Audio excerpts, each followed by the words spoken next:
Welcome back to News and Views. Olympic finalist Dani Samuels has qualified for the final of the women's discus. The 20-year-old produced the third longest throw of a qualifying round to be well placed for a shot at a medal.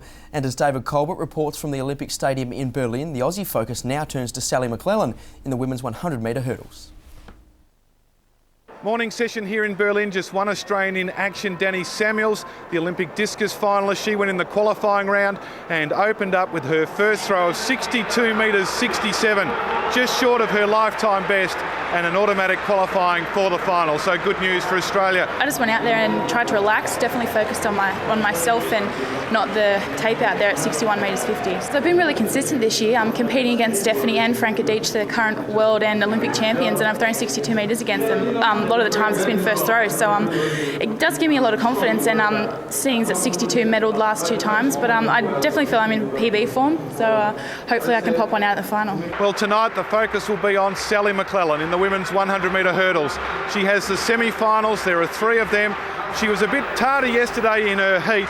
She ran the 8th fastest time and said that she wants to do better tonight. She's got a good semi-final draw.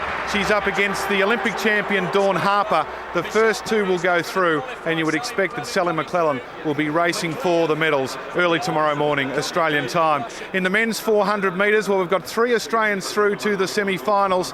They are in each of the three semis. Joel Milburn goes in the first. He's up against the defending champion, Jeremy Warriner from the USA. Sean Rowe goes in semi-final number 2. He looked impressive yesterday in the heats. He was the fastest of the Australians, and he meets the Olympic champion, LaShawn Merritt. And then in the third semi-final, it's the Commonwealth champion, John Stephenson. He's probably got the easiest of the semi-finals. He'll be up against Chris Brown of the Bahamas. The first two going through, I think the Australians will have to run sub 45 seconds to make it through to the final. Other breaking news here in Berlin is the controversy surrounding the South African 800-metre runner, Caster Semenya.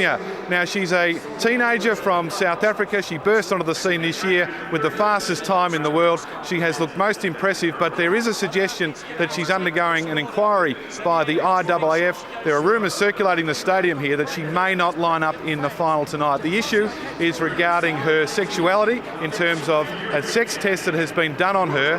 Not unusual in world athletics, particularly from athletes that have come from villages in Africa. It's not the first time it's happened, and it won't be the last, but at the moment it is just a rumour that's circulating the stadium. Sources inside the IAAF say they are looking at the issue, and apparently there is a meeting going on this morning to decide whether she will line up in the final tonight. So we'll bring you news of that and all the actions from the Australians, including Sally McClellan, tomorrow morning.